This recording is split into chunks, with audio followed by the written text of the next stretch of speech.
Hi, everyone. My name is Heather Scar. I'm a Kunekune breeder at Meadowlark Farms in Iowa. And I just wanted to hop on today and introduce myself and talk to you a little bit about Carcass merit ultrasound in Kunekune pigs. Just a little bit about myself. I am married to my husband. We retired military, or my husband retired military after 20 years in the Air Force, special ops. We have 6 children. We have 2 grandchildren, one granddaughter on the way. And after retiring from the military, we settled onto my grandpa's farm. My whole life, I've kind of been a jack of all trades. And done lots of different things. Never on my radar did I ever think that pig farmer would be something that would be added to my resume. And yet here I am. So most recently, I was a middle school teacher. So it's kind of a rainy, dreary day today. So I'm pulling out my old profession and doing a little teaching to procrastinate a little from doing chores. So I just wanted to kind of go through Carcass merit ultrasound and how it could impact our breed. I'm talking specifically about Kunekunes, heritage breed pig. They're amazing for their pork if you haven't experienced it. I'm mainly talking to people who are breeders, who are experienced breeders, who want to take pork to the next level, who want to take your program to the next level, really. Now, I will tell you, I am not an expert in this. So if you are an expert, I'm sure you can pick apart what I am going to say, but I am trying to share the information in the most reliable, accurate way that I possibly can. I do this because I firmly believe in developing win-win relationships with other breeders and other farmers, because I believe that's the only way that we're truly going to improve the breed together. So yeah, so that's my disclaimer. You know, in anything you watch, anything you do, you can criticize, pick apart, but I'm doing this with good intentions, and I hope you receive it with good intentions. So anyways, on March 24th of 2022, which is this year, but in case you're watching this later on, it's 2022. And the IKHR, International Kunekune Hog Registry, announced a new program in their registry called Carcass Merit. And most people don't completely know what this is. I didn't really know exactly what it was when I heard about it. We started with it about 2 years ago in our program. We heard about it. Well, actually, we experienced it at the Heartland Kunekune show with a little vet tech nearby came and did Carcass merit, and Tammy Keller, who was president of IKHR, came down and talked to us a little bit about it. And being the teacher that I am and the data geek that I am, I jumped in because I love data. And we have a sister farm that we love, that we work with all the time. My best friend in the world, Emily Hendel at Anchor Meadow Farm. I kind of drug her in with me, and now she's fully on board and loves it too. So what they said in the IKHR is that they want to take the Carcass merit initiative to the next level. There's greater interest in breeding and feeding animals that produce desirable carcasses. So this first video is just basically going to be a Carcass merit ultrasound 101. It's just going to be a very basic. I'm not going to go into a lot of detail. At least for me, I like to gather information, and then I kind of like to let it soak in and think about it before I go in further, because it just helps me to learn better. So that's kind of how I'm planning to do these videos. Let's see, I want to make sure. So today I want to talk about what is Carcass merit ultrasounding, why we'd want to use it in our breed, the Kunekune breed, and what we're actually measuring. So the first thing is, what is it? What is carcass mirrored ultrasound? So carcass mirrored ultrasound, get ready, is the estimated attempts to mirror carcass data by collecting an image in the same location the carcass is ribbed. That's the official definition. I'm going to break it down for you. So in the case of, so it says it's the location of the carcass rib. So in the Kunekune, we do that at the 10th rib. If you're in the US, you say the 10th rib because we measure from the front back. If you're watching this in Canada, you would say it's from the 4th rib because you actually measure from the back forward. That was kind of an interesting thing. It took me forever to figure out that we were actually measuring the same thing, just using different terms to measure it. It's super important that the consistency is maintained in order to ensure an accurate genetic evaluation. So that's why currently we only have 2 that I know of. I haven't seen anything listed differently from the president of IKHR. You know, I do have a squirrel brain, and that's why I do have notes, but I'm going to go off on a tangent real quickly and say, I am not representing IKHR. I am representing our farm, Meadowlark Farm and Anchor Meadow Farm, and the other farms that are joining me and doing a carcass merit project. And I will talk about them in further videos. But so this is an independent from IKHR. I'm not representing IKHR, although that is our sole registry that we use on our farm. So anyways, what is carcass merit? I've given you that definition, but I'm going to break it down because for me, that's just too many words all put together and I want it slower. So carcass is the dead body of an animal. It's the harvest that animal is estimated to produce. So the carcass is, you know, when you say carcass merit ultrasound, you're actually predicting what the carcass will produce. So the merit is the quality of something, and the ultrasound is the sound or other vibrations having ultrasonic frequency. It's generally used in medical imaging. I'm sure you know, if you've had a baby, you've had an ultrasound for a baby. In our case, ultrasonic machines show pictures on a screen by hearing the density change between muscle and fat. It portrays it on a screen in a grayscale. So it's blacks, whites, grays.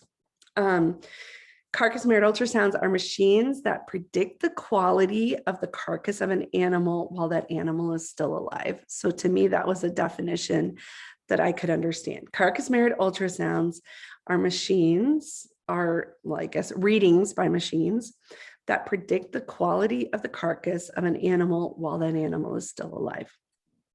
Why do we want to do the carcass mirrored ultrasound?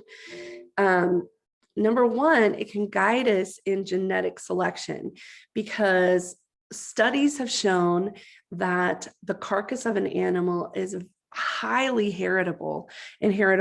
So, so when we choose a Kunekune that has desired traits in the carcass, it's likely that they will pass that along to their offspring. So that can guide us in improving what we are producing in the Kunekune pork industry.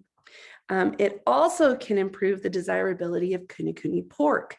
You know, I want to be a pork producer. And in the past, mainly I have produced pork for my family and for my husband and I, my parents, those types of people. And I haven't sold it because one time I'll have a hog and it'll produce amazing pork chops, you know, big, meaty pork chops. And you think, oh, we figured it out. And then the next hog you take in, you get back and it's loaded with fat. I've fed it the same way. I've raised it the same way. It just has a different composition. And I feel like if we are going to be taken seriously by the pork industry, we have to be more consistent with what we're producing in the pork. You know, even like I've sold a couple of whole hogs and I've had feedback, you know, of well, that was a lot more fat than what you gave us in the sample, or those pork chops sure were not as big as what you sent up to your husband's work, to my husband's work that day. And I'll be honest, it's embarrassing when I don't have a consistent pork that I'm producing. So to me, that is my goal, why I am using Carcass Merit Ultrasound. I want consistency in my pork. I want to produce the best possible pork that I can produce. Well, and then I'm going to read what I have written. Right now, pork is inconsistent. As a whole, all of us breeders want to give our customers the best pork we can possibly create. In the Kunekune market as a whole, will be valued for the beautiful meat it is. We all know how wonderful our meat tastes, but how much better will it be when we are producing more consistent pork? So what are we measuring with Carcass Merit Ultrasound? There's actually 5 measurements that you take for consistency's sake in a Carcass Merit Ultrasound. You want to take it as close to a year as possible. You want the weight of that animal. We're all shooting, at least the people that I know of that are doing ultrasounds are shooting for 200 pounds in 12 months.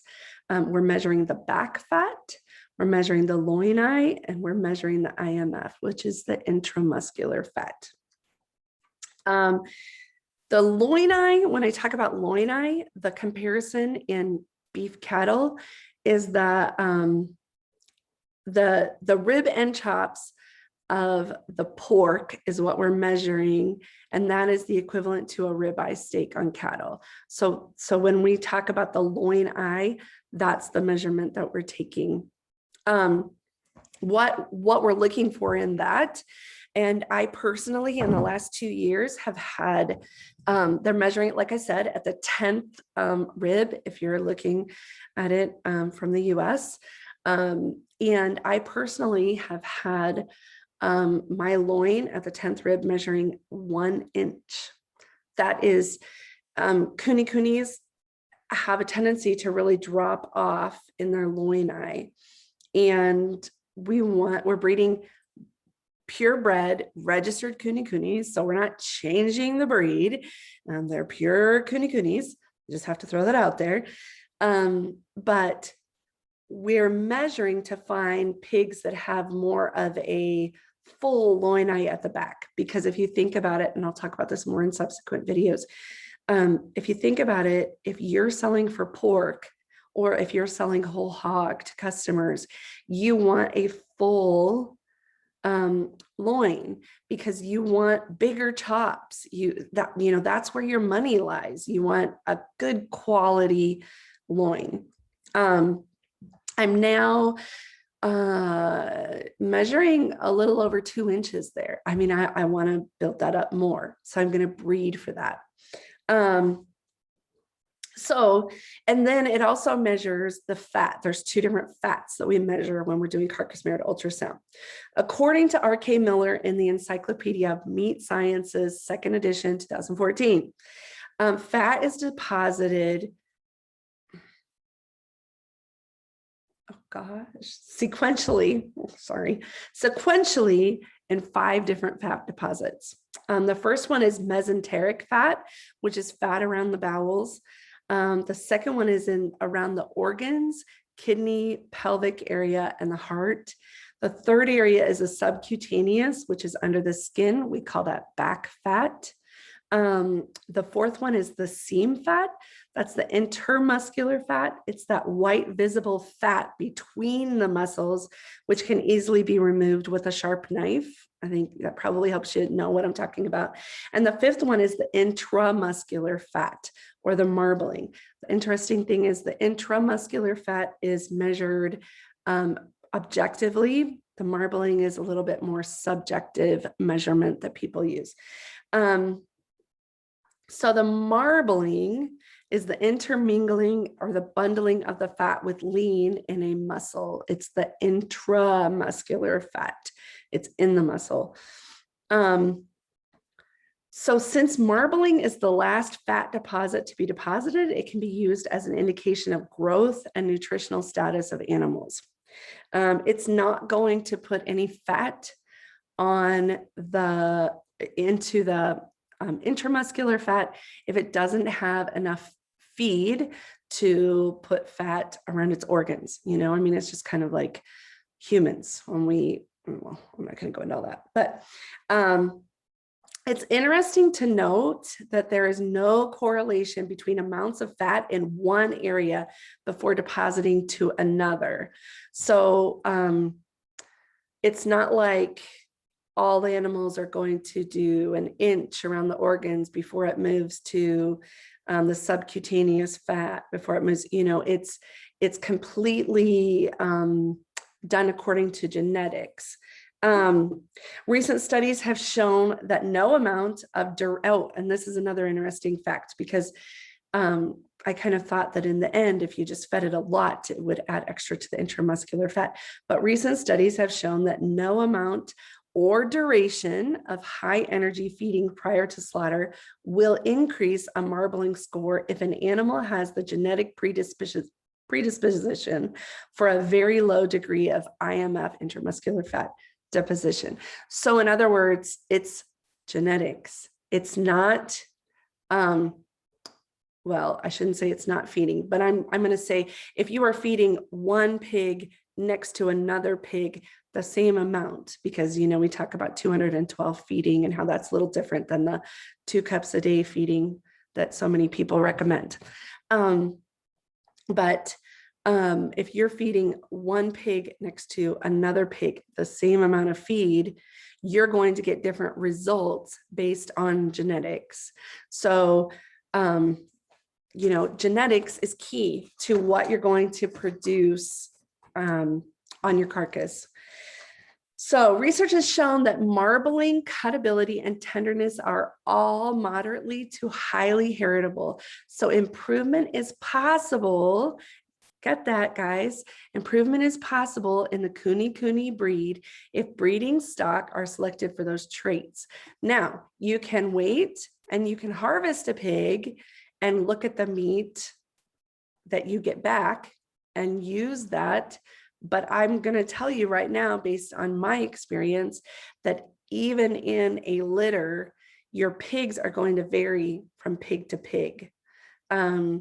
So it's hard to wait for carcass till they're dead, till that sounds terrible, until you're harvesting them to decide who you're going to go with. I mean, by that point, you're already too late. That's why ultrasound is so important, because it's done on a live animal, which can help you choose which animals you use as breeding stock. And I will also tell you, it is almost impossible to tell what the loin eye, what the back fat, and what the IMF is on an animal. You really need the ultrasound. I mean, I have a pig out there now that's one of my best pigs that I honestly, the day before ultrasound, threw him back in with the younger pigs to feed him up more, because I thought he was way behind on weight. I mean, normally I use a scale, but I've weighed a lot. And so I thought that he did not have a lot of weight on, and moved him in without the scale that time. So the ultimate goal is a very awesome experience for our consumers, right? I mean, that's our end goal for all of us. We want all of us to produce something that is a highly valued experience in eating, because I mean, it's a fact. Kunekune pork is not something generally, unless you raise them, you eat every day. It's kind of a special, it's a special eating experience. So if we want our consumers to have a special eating experience, we want to provide them with the best experience we can, because consumers want meat that is tender, juicy, and flavorful. And I'm going to talk about this more, but like your IMF, if it's your intramuscular fat, if it's a higher percentage and it's bundled within the meat, it's going to smell better, it's going to taste better, it's going to give them that better experience. And the end product of effective breeding stock selection based on ultrasound merit is results in a more desirable eating experience. So I want to go back to the whole win-win, right? I'm talking about this carcass merit ultrasound. Yes, we are breeding for a better carcass. And if that's something that you have as a goal, let's talk. But ultimately, I'm really wanting to develop win-win relationships with other breeders so that we can improve the Kunekune breed as a whole. Because ultimately the benefit of carcass merit ultrasound is that we can improve the pork produced as consumers, as more and more customers are satisfied, the breed as a whole gains more visibility, right? The more people talk about that Kunekune pork they had the other night, the more people hear about it, the more visible the breed becomes, the more desirable it becomes. The more visibility the breed gets, the more the pork is desired. And that's a win-win situation for us all. That's a win-win situation for the breed as a whole.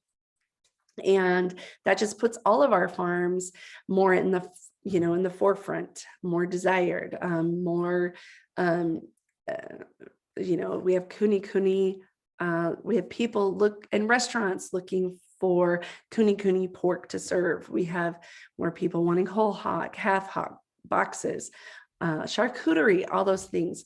I mean, interesting. I need to save this for other videos because I think this video is getting a little long, but it's interesting to know that when you're looking at like back fat, if you're looking for cuts, a pig that has cuts, you want more along the 1 to 1.5 inches of back fat.